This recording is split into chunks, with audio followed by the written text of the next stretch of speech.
Alamin. Kita bertemu lagi dalam rangka mempelajari hadis-hadis Rasulullah.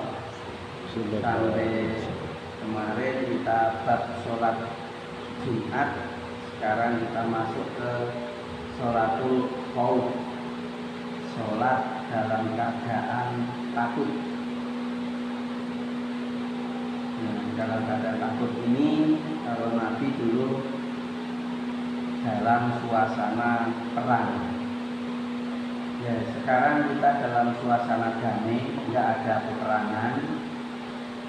Apakah kita juga perlu belajar sholat khauf?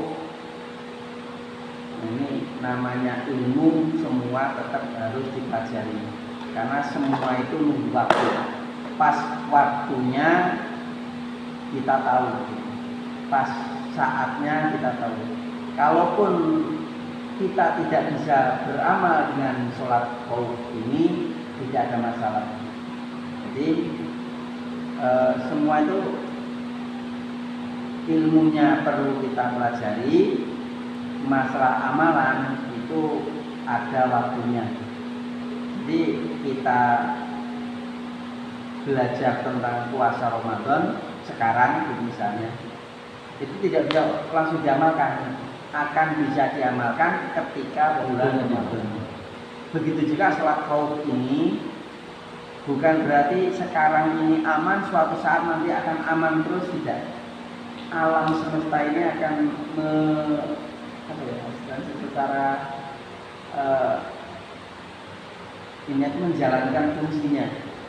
Seleksi alam itu selalu terjadi. Persaingan itu pasti selalu ada. Jadi suatu saat terjadi perang, kita tahu ilmunya tentang sholat khauf. Jangan sampai ada ilmu yang mungkin diberikan oleh Rasulullah, terus kita tidak pelajari karena saat ini tidak cocok. Kemarin kita di hadis kemarin Rasulullah, bukankah sudah saya sampaikan? Jadi Rasulullah itu menyampaikan ilmunya itu sudah sempurna. Di surat terakhir itu sudah disempurnakan. Ayat 6. Ayat itu agama ini sudah sempurna, tidak ada yang kurang. Maka tidak boleh ada nabi lagi karena sudah sempurna. Jadi pertama nabi itu nabi penutup, itu berarti tidak ada syariat baru, tidak ada aturan baru yang datang dari Allah. Jadi Nabi sudah menyampaikan, semuanya harus tetap kita pelajari. Jangan sampai kita nggak tahu, pas giliran terjadi sesuatu nanti gimana sholatnya. Jadi yang pertama, yang kedua, pentingnya sholat itu sangat penting sekali. Sampai-sampai ketika kita terancam pun tidak boleh meninggalkan sholat. Sholat khauf di sini ini dilaksanakan secara berjamaah. Ini pentingnya juga sholat jamaah, sekalipun dalam kondisi ketakutan itu tetap dilaksanakan dengan berjamaah. Dan udah bilang yang lain sholat, yang lain gagal, nanti gantian. Itu pelaksanaan tidak begitu. Walaupun ada hadis yang nanti begitu. Mungkin ya tergantung kondisinya. Nah, sholat khauf ini ya dilaksanakan Nabi ketika perang. Kalau nggak salah, Nabi itu rata-rata berperang itu setahun 2 kali. Jadi selama di Madinah yang hanya 10 tahun itu kalau nggak salah Nabi berperang sekitar 23 kali.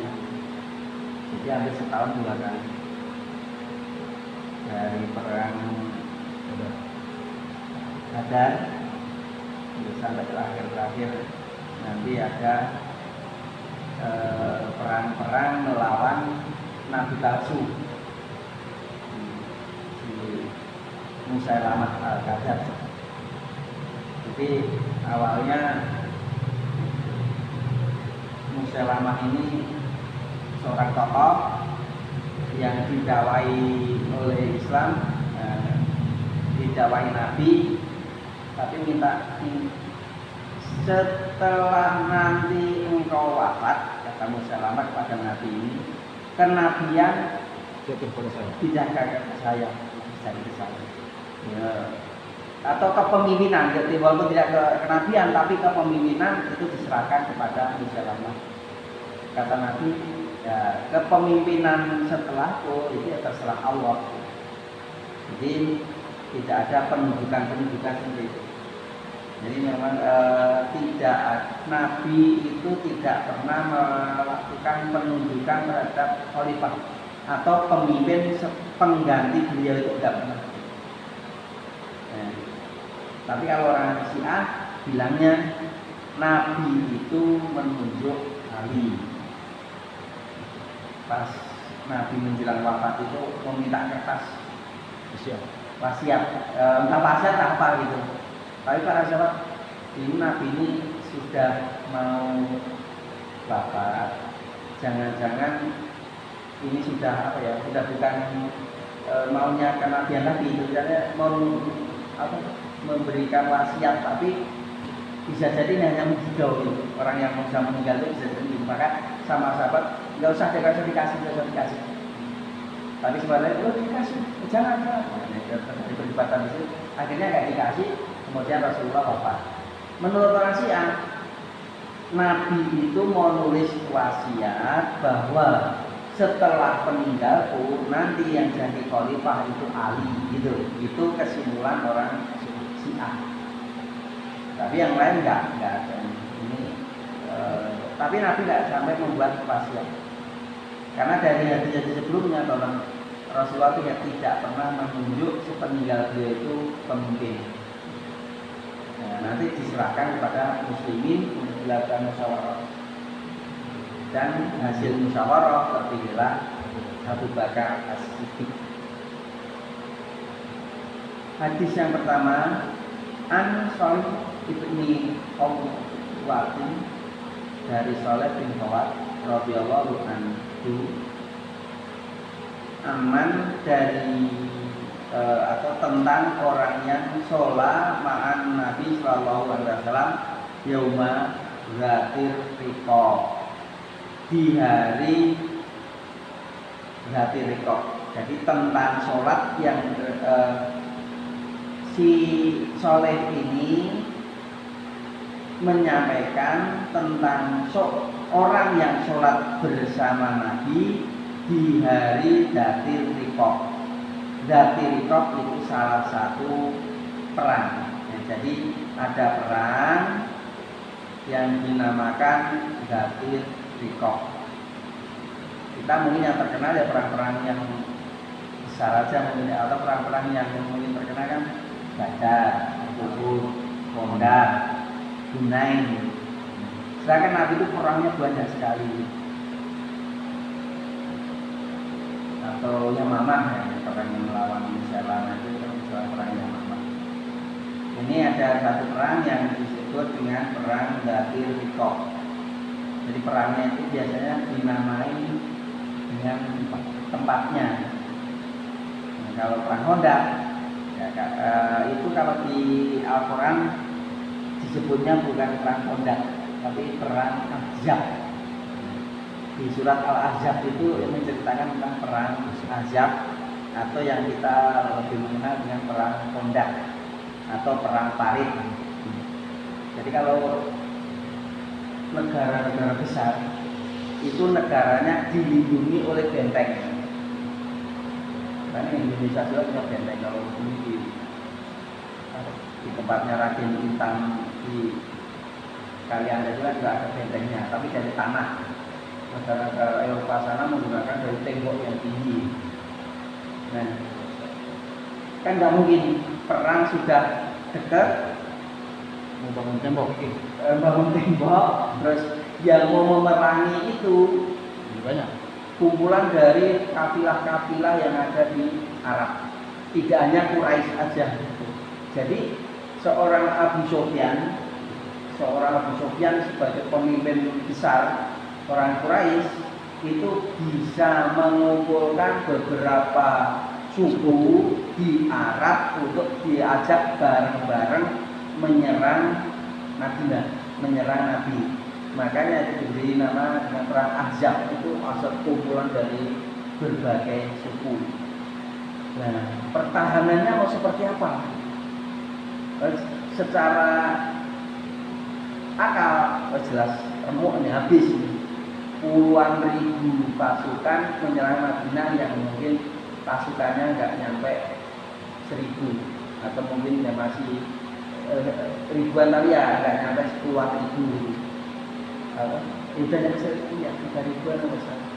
Tapi itu perang Ahzab itu sampai puluhan ribu yang mengepung Madinah.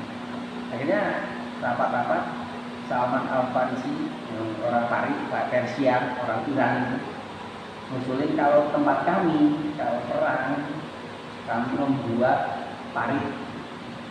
Akhirnya usulan itu diterima buat parit karena Madinah itu cekungan, yang terbuka itu hanya daerah sekitar berapa kilo itu, yang lainnya bukit.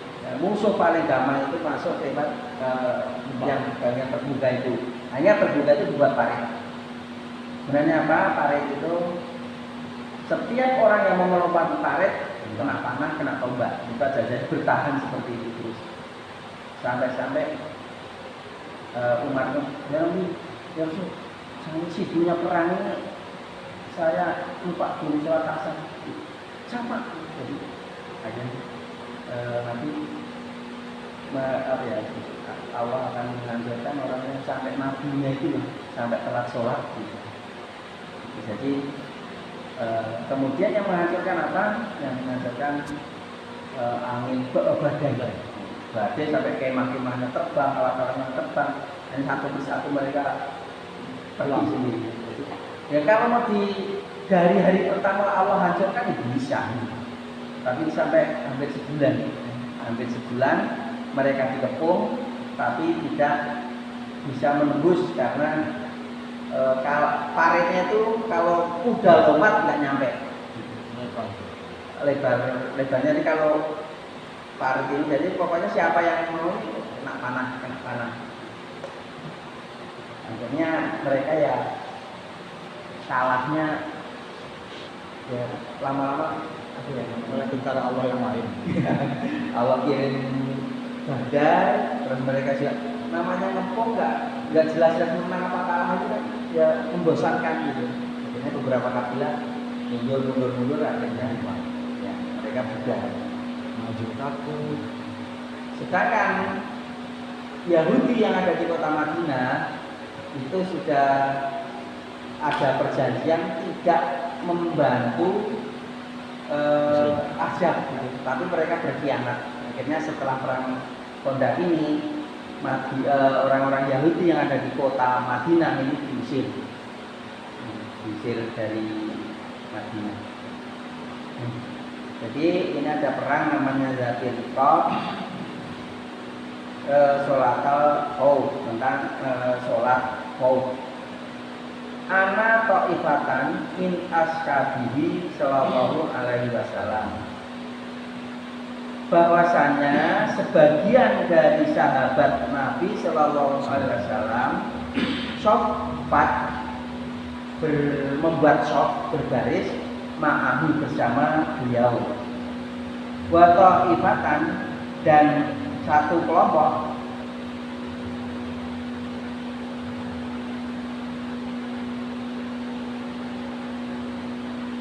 wija al-adu, menghadap ke musuh.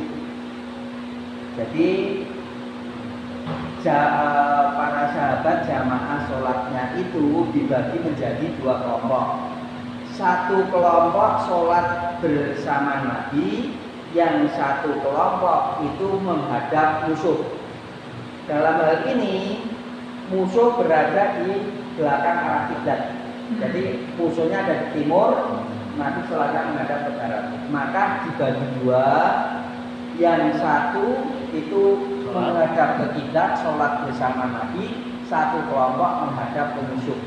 Juga harus timur ya, mungkin di selatan, mungkin di utara. Tapi ini yang jelas musuhnya tidak di arah kiblat. Karena kalau kiblat itu tidak harus ke barat. Nah, kalau orang Indonesia kan kiblat itu ke barat. Sampai-sampai orang Jawa yang di Suriname ngadepnya tetap ke barat, padahal jauh. Nah, sedangkan orang yang modern menghadap lebih dekat, menghadap ke timur.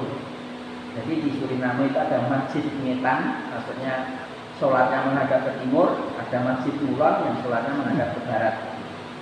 Karena orang Jawa yang kalau sudah zaman dulu kiai saya ngajari begitu kok, sholat itu menghadap ke barat. Nah, yang perlu kita ini jangan menghadap ke timur atau ke baratnya, tapi menghadap ke kiblatnya. Dan kiblat kita itu Ka'bah. Dimanapun kita berada, kita menghadapnya ke Ka'bah, bukan ke barat atau ke timur. Kecuali tidak tahu arah kiblat itu menghadap kemana saja boleh. Jadi dibagi dua, sebagian ikut sholat bersama Nabi, satu bagian lagi itu bersiap-siap menghadap musuh. Fasolah, maka sholat biladina dengan orang-orang yang mau bersamanya rokatan. Kemudian Nabi sholat bersama orang yang kelompok satu tadi itu satu rokaat. Jadi Nabi bersama kelompok satu itu sholat satu rakaat. Cuma tabata, kemudian beliau tetap iman dalam kondisi berdiri. Wa atamu bi anfusihim, dan kami atau mereka yang kelompok satu itu menyempurnakan sendiri. Jadi Nabi sholat dapat satu rakaat kemudian berdiri. Kelompok satu tadi itu menyelesaikan rakaat kedua. Karena ini safar berarti sholatnya kan kosor 2 rakaat gitu. Jadi Nabi tetap berdiri, sedangkan kelompok pertama tadi rukuk, sujud dan menyelesaikan sholatnya.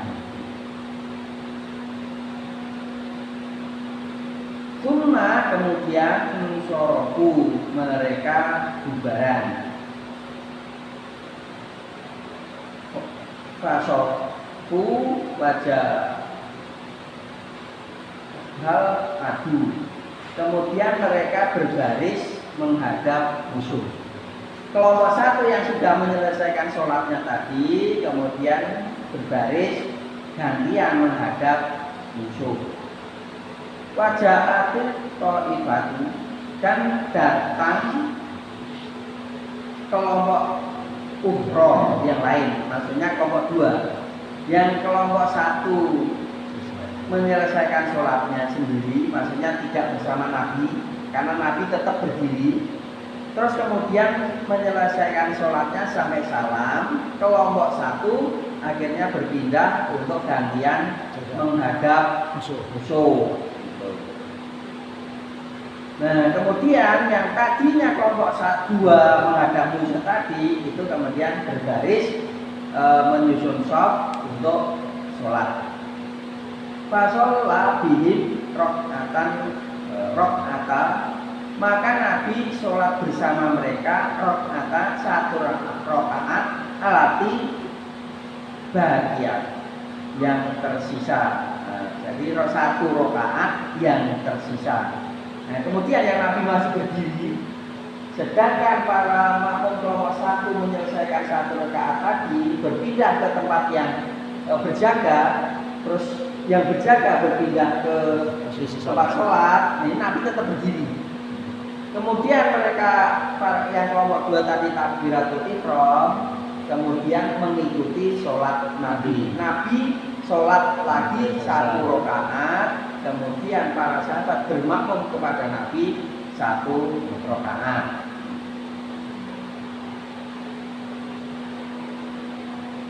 Cuma tabata jalisan. Kemudian Nabi kan 1 rakaat ini. Setelah tahiyat Nabi tidak salam, tapi tetap duduk. Wa atamu li anfusihim. Kemudian sekelompok dua tadi menyelesaikan 1 rakaat berikutnya sendiri, tidak bersama Nabi, karena Nabi sudah selesai tapi belum salam, masih duduk. Cuma salama bihim, kemudian salam bersama mereka apapun alaih. Jadi pelaksanaan sholat khauf yang pertama ini makmum dibagi 2 kelompok. Kelompok 1 sholat, kelompok 2 jaga. Kelompok 1 sholat 1 rakaat bersama Nabi, kemudian berdiri. Nabi berdiri tidak rukuk. Sedangkan kelompok 1 rukuk, sujud dan menyelesaikan sholatnya. Kemudian salam, kemudian bubar. Gantian dengan kelompok 2 maju, kelompok 2 takbiratul ihram, sholat bersama Nabi 1 rakaat. Nabi tidak salam tapi menunggu dalam kondisi duduk tahiyat akhir. Kelompok 2 menyelesaikan sholatnya, kemudian Nabi salam bersama dengan kelompok 2. Ini yang paling jelas gamblang. Yang menjadi pertanyaan gini, jadi ketika Nabi rakaat kedua kan duduk ya? Iya. Duduk Nabi tahiyat akhir kan? Iya, betul. Si kelompok 2 nggak ikut tahiyat akhir ya, langsung sendiri. Kalau tahiyatnya itu, tapi kan dia belum waktunya start tahiyat itu. Belum. Belum. Karena imamnya tahiyat akhir. Iya. Itu apakah makmum kelompok 2 ikut tahiyat itu atau langsung berdiri? Nah ini yang ada penjelasannya. Kalau di zahir hadis ini Nabi itu duduk. Terus para sahabat menyelesaikan langsung berdiri rakaat, ya. Iya. Itu kemudian tahiyat terus salam bersama. Tanpa ada komando imam ya, yang kelompok 2. Enggak, ya. Yang kelompok 1 dulu tadi kan yang rakaat keduanya juga tanpa komando imam karena Nabi berdiri gitu. Tidak rukuk. Jadi ketika rukuk Nabi tapi tidak rukuk, para sahabat rukuk dan melanjutkan sholat sampai selesai. Nah, ada pertanyaan juga, mungkin sebelum sholat khauf itu, sebelum perang, mungkin Nabi udah ngajarkan ke sahabat ya.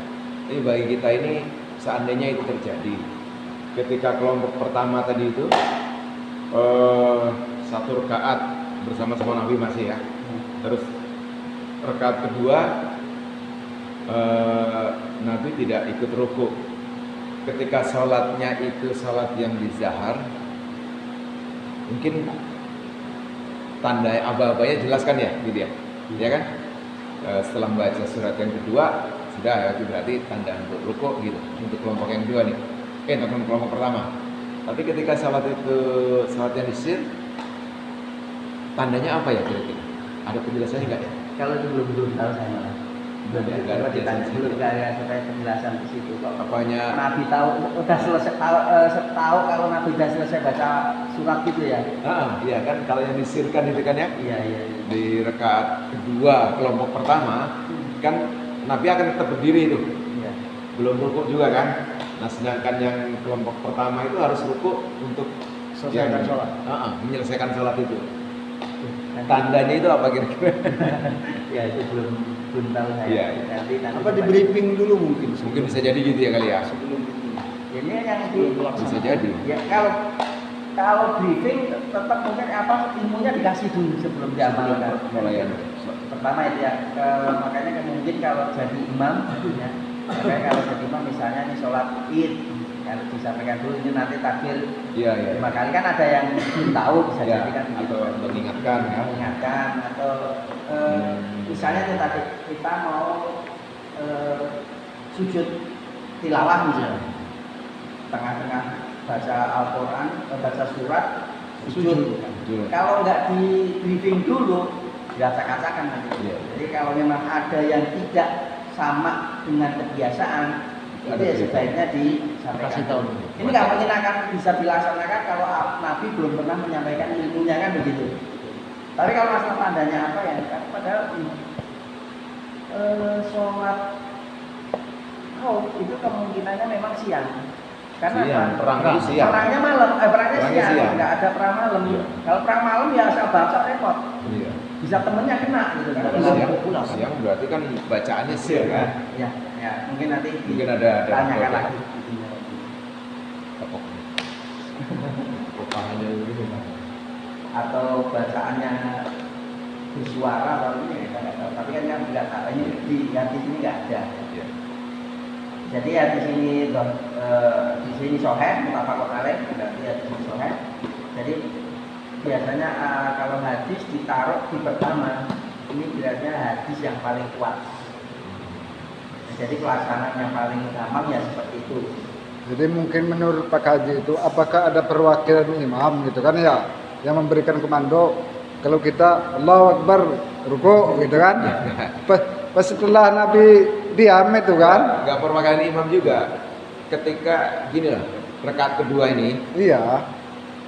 Nabi kan mau baca kulhu lah ya. Nah, rakaat kedua baca kulhu gitu. Kulhu bukan ahad. Tapi itu nggak dizaharkan, nggak suara. Nah ini yang belakang ini gimana tahu bahwa ini Nabi sudah selesai sholat sunnah kita rukuk nih. Ini yang mungkin benar perlu di briefing sebelum perang, sebelum sholat nanti atau mungkin yang di belakang imam nanti kira-kira baca. Sudah ada yang surat. dibisikin. Sejadi. Bukan Bukan mungkin nanti dicari ditanya. Iya, Gitu. iya. Oh yang sekarang ini menyelesaikan atamu li anfusihim, menyempurnakan untuk dirinya gitu. Berarti ini sendiri-sendiri gitu. Menyelesaikan untuk dirinya. Nanti coba saya tanya lagi kalau ada itunya. Karena kalau di kitab ini kan hadisnya cuma dikit sekali. Kalau mungkin yang sudah mempelajari banyak kitab hadis mungkin tahu. Ya, ada kalau kitab lain mungkin ada penjelasan secara mendetail gitu. Bisa jadi. Karena gini, di sinilah akhirnya ada madhab itu di sini. Ketika hadis itu mungkin tidak sampai benar-benar gamblang, maka yang bikin gamblang itu para ulama. Karena hadis ini, ada pertanyaan seperti itu, maka dicarikan hadis yang lain. Iya. Dari situlah penjelasan dari hadis lain ini yang akhirnya ketemunya beda pendapat itu. Makanya jangan anti madhab. Kalau cocok ikuti, kalau nggak cocok ya tapi jangan anti. Iya. Karena ada yang anti. Nabi itu tidak bermadhab.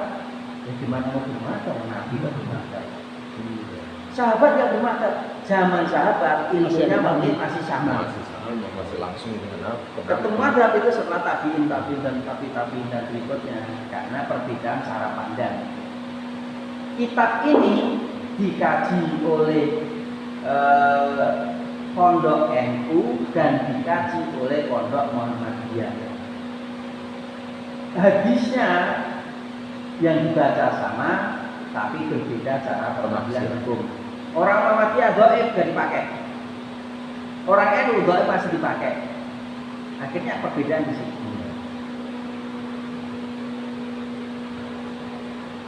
Kalau orang-orang yang menadabkan orang Salafi,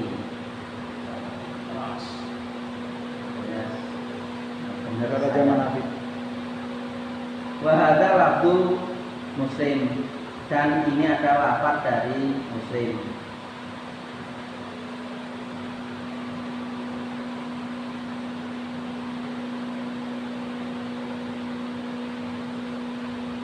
Kalau Soleh yang tadi itu sepertinya bukan sahabat dan nah, ini dapat hadis ini dari bapaknya. Hadis yang kedua, wa'an Ibnu Umar radhiyallahu anhuma qala Hujautu ma'a Rasulullah sallallahu alaihi wasallam.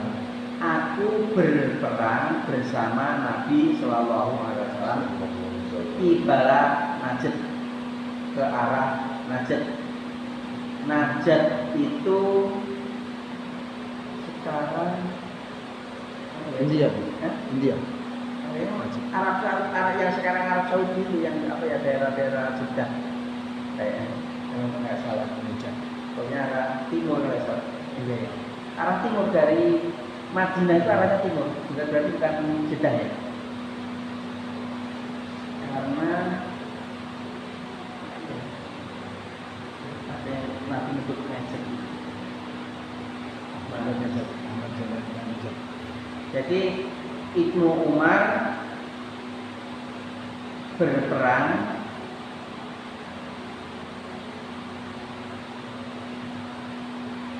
bersama Nabi ke arah Najd. Fawa Zainal adu.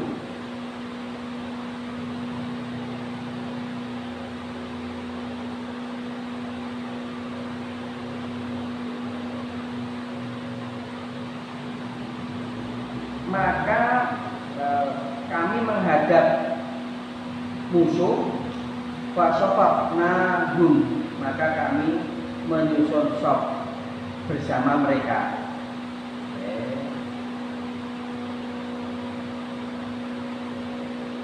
Jadi kalau yang ini musuh itu ke arah kiblat. Jadi kalau kiblatnya kita ke arah barat, musuh itu di arah barat. Jadi musuh itu ada di arah kiblat. Faqoma, maka berdiri Rasulullah sallallahu alaihi wasallam.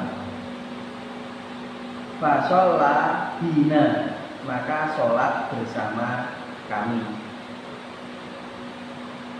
Faqoma, maka berdiri ta'ifatun, sekelompok ma'ahu, bersama Rasulullah. Jadi ini sama, tetap dibagi dua. Satu kelompok membuat shaf sholat bersama Nabi. Wa'ab balak, dan menghadap ta'ifatun alal adu, sebagian atau sekelompok kepada musuh. Jadi sebagian sholat bersama Nabi dan sebagian sekelompok lagi itu menghadap musuh. Waroka'a biman ma'ahu, maka Nabi rukuk bersama dengan orang-orang yang bersama beliau. Satu kelompok tadi, kelompok satu. Fasajada sajdatain, kemudian sujud dua sujudan. Yang rukuk kemudian sujud dua kali. Enggak pakai duduk, namanya sujud dua kali berarti sujud, duduk, sujud. Terus sujud dua kali, sujud dua kali. Nanti kadang ya tidak harus detail-detail banget gitu. Nah ini nanti langsung sujud dua kali, rukuk terus sujud dua kali, ya bukan begitu. Pemahamannya rukuk, kemudian sujud, kemudian duduk, sujud lagi gitu maksudnya. Jangan dipahami setelah rukuk sujud dua kali. Sujud dua kali itu maksudnya sujud dan kemudian duduk, kemudian sujud. Cuma sorofu, makana ta'ifatil lati lam tusoli, kemudian bubaran. Yang bubaran siapa? Satu kelompok yang sholat duluan ke tempat barisan orang-orang yang lam tusoli, yang belum sholat. Fajar ahu, maka datang faroka'a bihim rokatan. Kemudian datang kelompok dua yang belum sholat tadi, kemudian rukuk bersama mereka 1 rakaat. Nabi rukuk dengan 1 rukuan. Ya kalau nggak usah berarti nggak takbiratul ihram. Jadi jangan itu. Pokoknya namanya orang sholat itu dimulai dari takbiratul ihram, kemudian baca al-fatihah, kalaupun baca surat kemudian rukuk gitu, bukan langsung rukuk. Nanti kalau hanya baca hadis aja, nggak pakai takbiratul ihram, nggak pakai al-fatihah, langsung rukuk. Pokoknya kalau sholat itu ya diawali takbiratul ihram, baca al-fatihah itu rukun. Nah baru rukuk bersama 1 rukuan bersama kelompok 2. Maksudnya 1 rakaat. Sajadatain, kemudian sujud 2 sujudan, cuma salam, kemudian salam.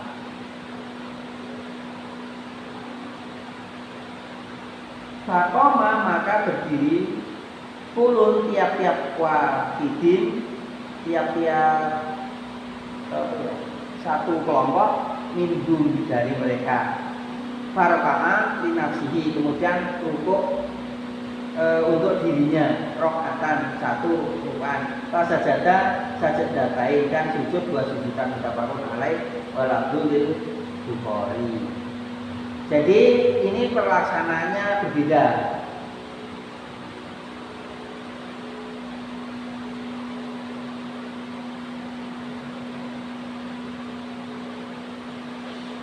Kalau yang ini pelaksananya berbeda, jadi dibagi 2 kelompok.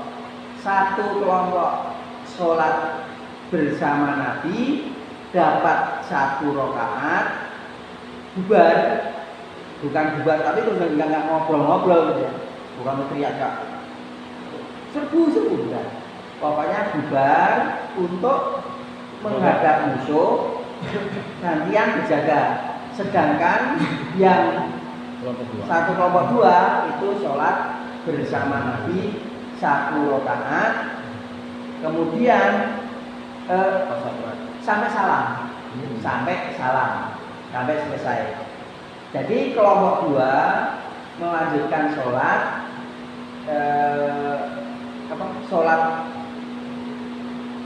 bersama Nabi 1 rakaat, kemudian langsung menyelesaikan sampai salam.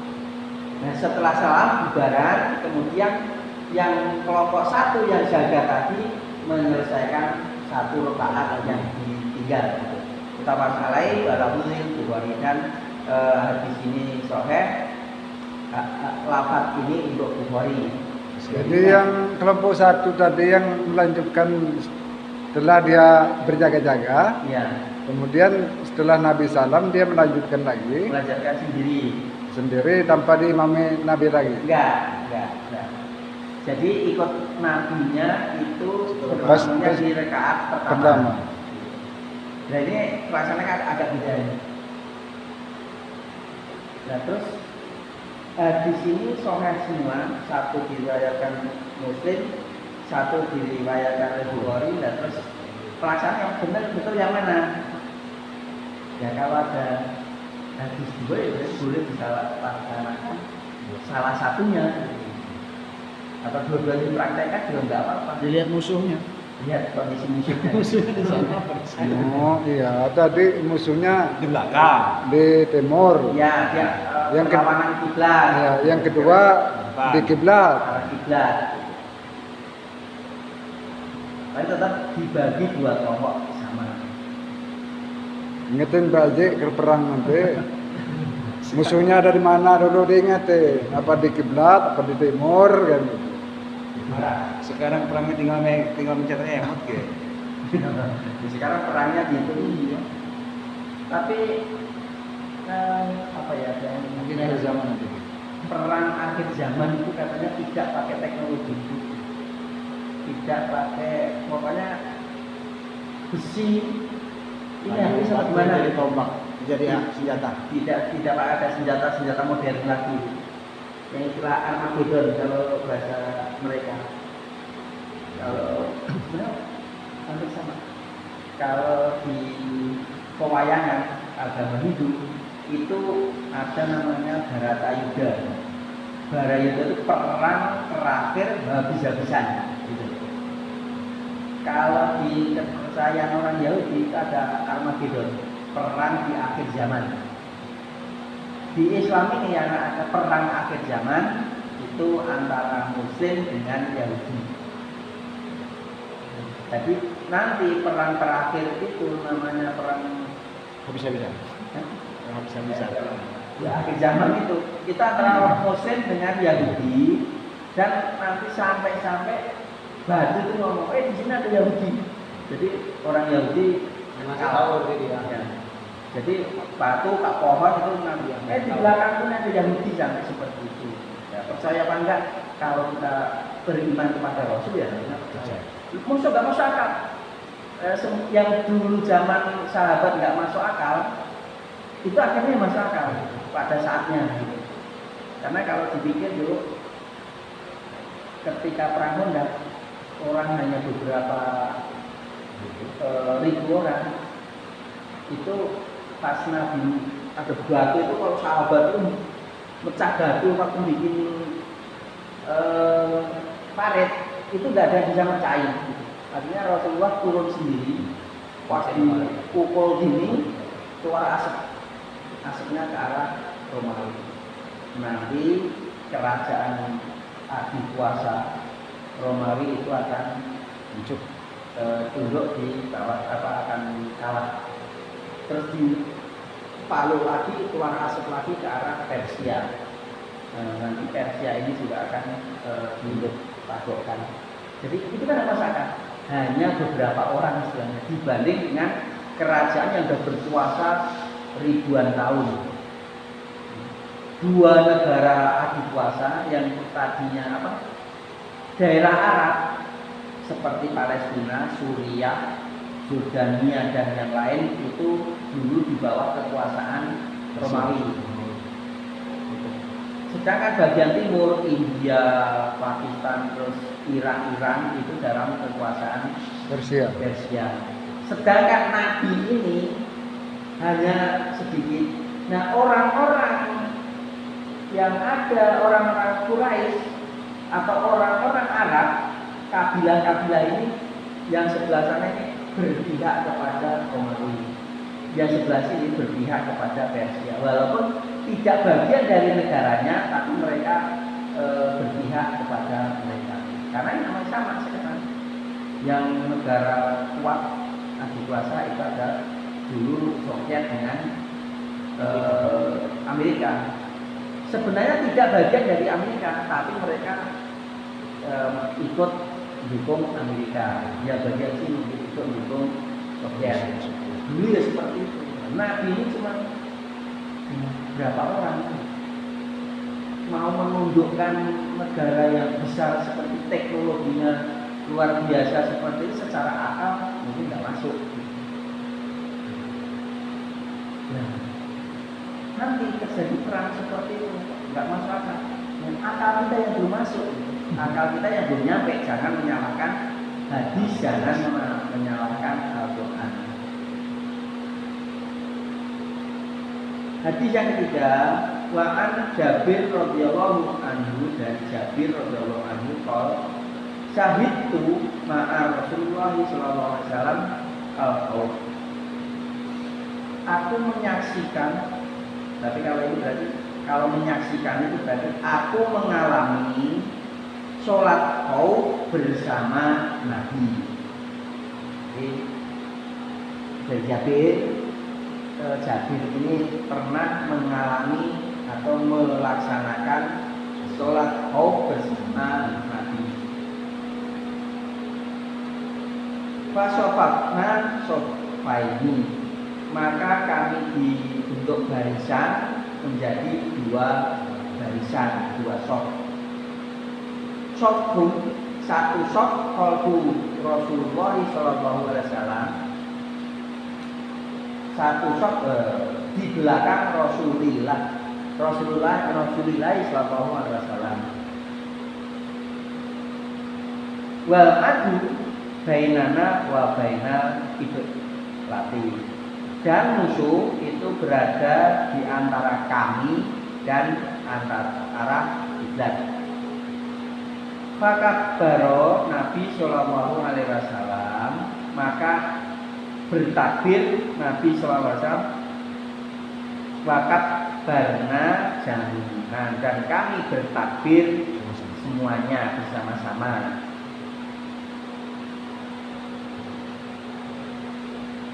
Tumma roka'a, kemudian rukuk warokakna jami'an, dan kami rukuk bersama-sama. Tumma roka'a roksahu, kemudian mengangkat kepalanya, minar ruku'i, dari mengikat kepala dari rukuk.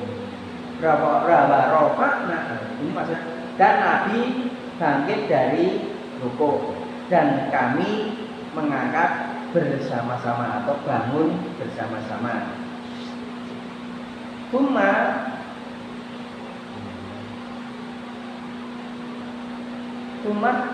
Tumang hadaro bis sujudi, dan turun dengan untuk sujud.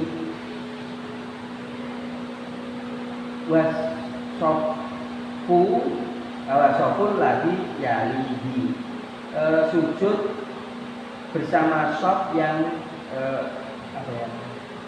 mengikuti. Ya maksudnya yang di belakang Nabi tadi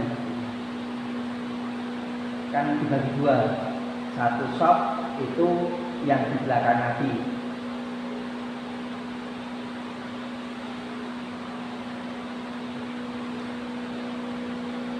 Wa aqamas sofu, dan ini kan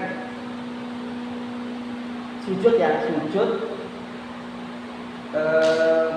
sampai selesai sujud ya. Wa aqama, kemudian berdiri, as-sofu mu'akhoru fi nahri adu, kemudian berdiri berbaris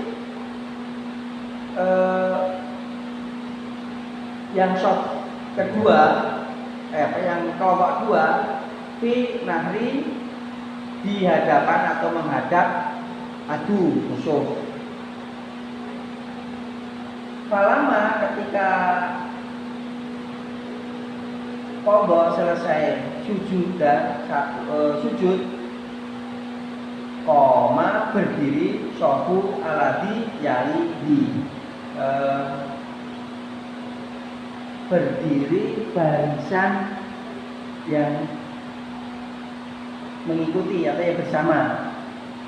Pada karo hadis, kemudian menyebut hadis, maksudnya hadis-hadis yang tadi. Ini agak bingung ini. Jadi musuhnya itu ke arah kiblat, musuhnya ke arah kiblat. Pasukan tetap dibagi menjadi dua. Intinya pelaksanaannya sama dengan yang hadis sebelumnya, karena pada karo hadis, kemudian menyebut hadis yang tadi.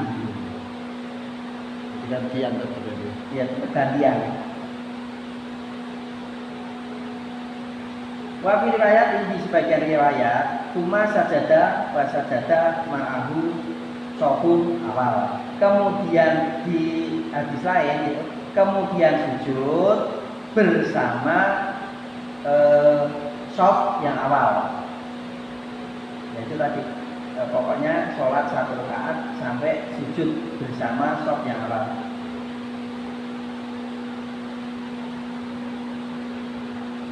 Falama, maka ketika mereka berdiri, sajadah sofut, sujud sof tani, sof yang kedua.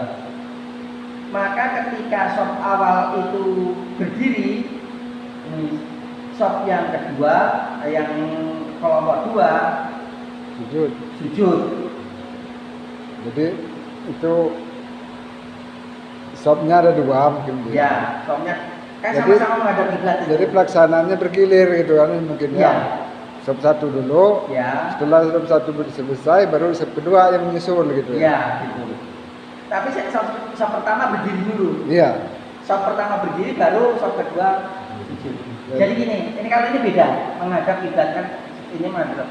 Jadi takbiratul ihram itu bersama-sama. Iya, sama-sama. Semua sop kelompok 1 dan kelompok 2 itu bareng takbirnya. takbiratul ihram bareng-bareng. Tapi sop pertama sujud sampai selesai, sujud kedua, kemudian berdiri. Baru sop yang kedua Sop kedua itu mengikuti. sujud Iya. gitu. Ya gantian. Iya. Itu pelaksanaan gitu. Setelah yang sop satu berjaga-jaga, yang Ya. sop kedua melaksanakan sholat gitu Iya. ya. Berarti berjaganya tapi tetap di barisan sholat. Dalam keadaan sholat. Iya, gitu ya. dalam barisan sholat. Tapi kalau yang pelaksanaan dibagi-bagi tetap yang jaga tadi juga dalam keadaan sholat. Yang kan ini satu rakaat selesai kan Iya, iya. Istilahnya posisi kan. memisahkan diri dulu kan. Iya. Kalau yang ini kan enggak. Ya, tapi nggak ngobrol nih, kalau ngobrol batal kan gitu. Tetap dia berjaga tapi dalam kondisi sholat. Jadi setelah sop pertama berdiri, sop kedua sujud.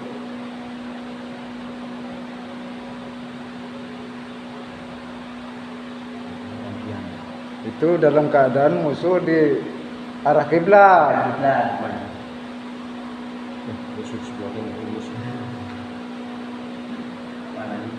Cuma ta'akhara kemudian mengakhiri satu awal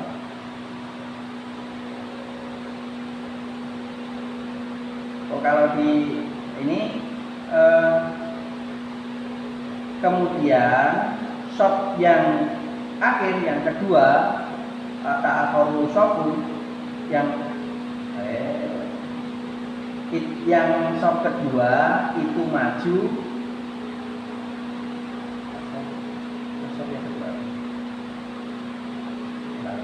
Nah, cuma ta'akhara kemudian mundur kali. Jadi ini kalau yang di lafaz lain itu ini sop pertama, sop kedua.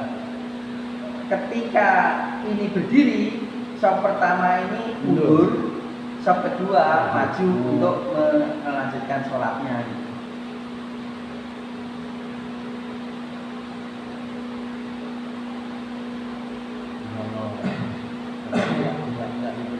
Kacau. Cuma salaman Nabi Shallallahu Alaihi Wasallam jaminan, kemudian salam bersama Nabi bersama-sama. Jadi tadi kita coba praktekkan ini. Ya. Ini sop pertama, ini sop kedua. Takbiratul ihram bersama-sama. Sop pertama sholat rukuk sampai sujud. Kemudian berdiri, kemudian yang sop kedua ini rukuk sujud sampai selesai gitu. Nah, terus ketika berdiri, sop pertama tadi melanjutkan rakaat kedua gitu. Nah, terus setelah ini rakaat kedua itu melanjutkan sehingga selesai salam bersama-sama. Jadi pelaksanaannya udah 3 macam ini ya, 3 macam.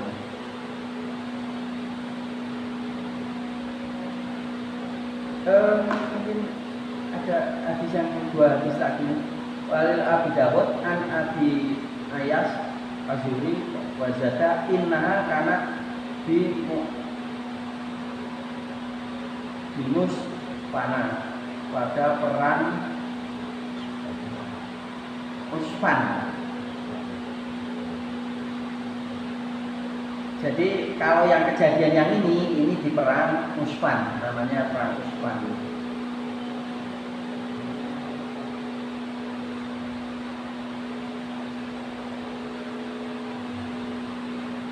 Kalau ini yang mungkin ada. Wa linnasai min wajhin akhar, menurut hadis Imam An-Nasai di hadis yang lain an Jabir radhiyallahu anhu.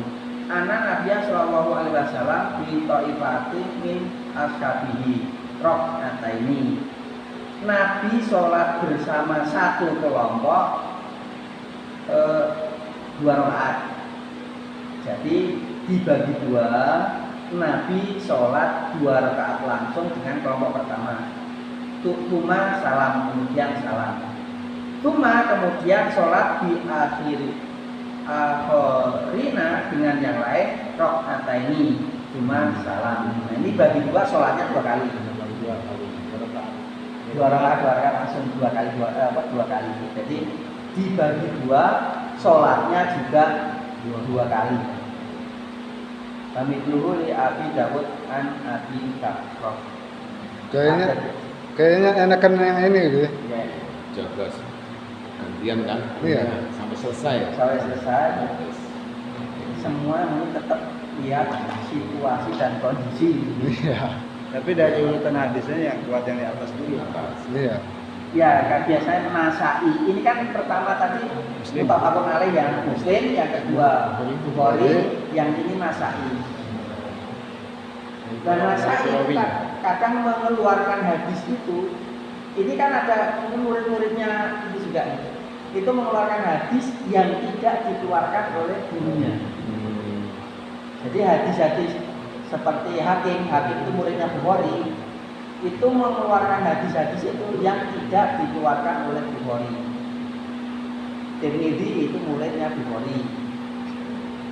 Nantilah kita praktekkan ya. Seru kayaknya.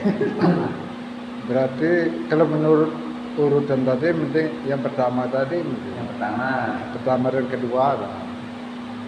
Yang kedua juga mutafaqun alaih. Iya. Pelaksanaannya bersama, cuman perbedaannya musuh itu berada di mana. Iya. Gitu ya. Nah kalau yang ini dibagi 2, yang mungkin ya lihat situasi dan kondisinya. Kalau mungkin jumlah pasukannya banyak, tempatnya nggak memungkinkan, bisa jadi kan, mungkin bisa jadi kan. Ya, Ketiga. hadis yang pertama yang kedua. Tapi kalau hadis yang ketiga ya. Ketiga lah. Oh ya. 2 jamaah kalah yang ketiga kan. 2 Selesaikan dulu. 2 rombel. Jaga pool. Gitu kan. Kalau perang dulu yang pakai pedang, berarti ya pedang itu kalau siang, kalau sore ya berhenti sendiri, lanjut besok gitu. Karena kalau malam-malam perang ya tidak tahu mana. Biasanya malamnya pakai negosiasi. Iya memang. Iya, ada utusan bisa datang. Udah selesai dulu, udah mau maghrib. Biasanya begitu.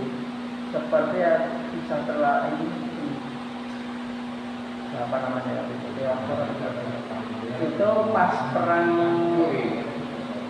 antara Muslim dengan Romawi, waktu komandannya Khalid bin Walid, itu katanya ada satu komandan perang dari Romawi itu malam-malam datang menemui Khalid bin Walid, tanya, kamu kok diberi gelar saya pulang kok kamu tidak dapat ini, diturunkan pedang dari awal langsung dari langit? Ya enggak, itu hanya apa itu gelar yang diberikan Nabi. Jadi terus tanya, nah kalau kok orang Islam itu bisa mencintai mati dan seperti kami mencintai hidup itu kenapa? Karena di kita bahwa nanti orang yang berbuat mati di perang membela agama itu mati syahid, nanti dapat kehidupan yang ini selesai. Terus kalau saya masuk Islam terus berperang melawan orang kafir terus saya mati, apakah saya diampuni dosa saya terus saya bisa masuk surga? Kata Khalid, iya. Terus masuk Islam, terus diajarin sholat 2 rakaat, terus perang di pihak Muslim, mati. Ya mungkin ya. Kalau orang itu bisa jadi atau jangan-jangan ini hari terakhir saya mau mati bisa jadi kan begitu. Terus nemuin ternyata mati. Karena ini ada sahabat Nabi itu memerintahkan 3 orang perang melawan Musailamah tadi, itu ditunjuk 3 komandan. Kalau komandan ini mati, digantikan oleh komandan yang kedua. Yang kedua ini mati, digantikan komandan yang ketiga. Gitu. Nah, ini 2 komandan ini sudah cukup berangkat. Yang satu ini nunda sampai sholat asar. Gitu. Pas ketemu Nabi di masjid, loh, kok kamu belum berangkat? Tanggung masalah dulu. Ya, dia saya sepertinya ini perang saya terakhir gitu.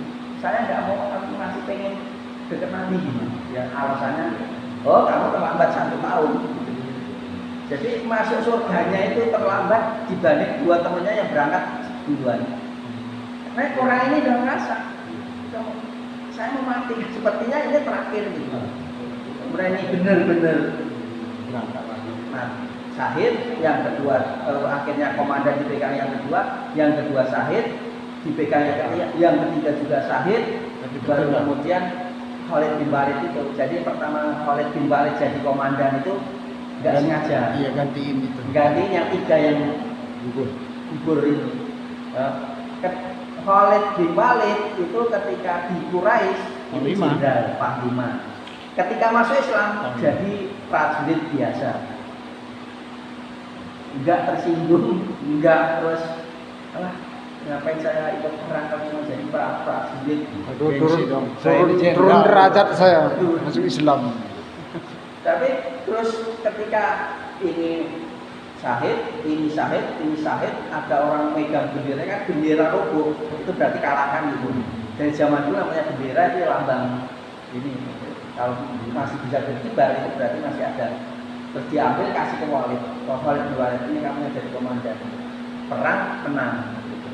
Jadi awalnya dari situ. Dia pengalamannya lama di kapal kafir. Jadi di kafir yang strategi perangnya itu sampai perang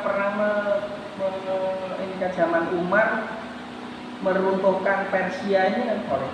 Dengan strateginya Khalid bin Walid. Dengan jumlah pasukan hanya berapa ya? 1/5 atau 1/10-nya, tapi bisa menang. Saya namanya orang Islam lebih mencintai mati seperti orang kafir mencintai hidup. Kalau orang kafir itu mencintai hidup, sedangkan orang Islam itu mencintai mati. Nah, kita gimana? Masih ingin hidup Itu zaman dulu 1000 tahun lagi. Padahal udah sakit-sakitan. Itu Pengen hidup 1000 tahun. sudah hidup aja. Ya tadi ya. Khalid ketika perang itu dipimpin Khalid Menang terus. tidak pernah kalah. Akhirnya sama Umar Khalid dipecat jadi jenderal karena sudah orang kalau siapa jenderal Khalid pasti menang. Nah itu yang akhirnya takut orang jadi sirik gitu. Akhirnya Khalid dipecat jadi jenderal, akhirnya jadi orang biasa. Tapi tetap perang gitu. Tetap jadi prajurit ya tetap perang.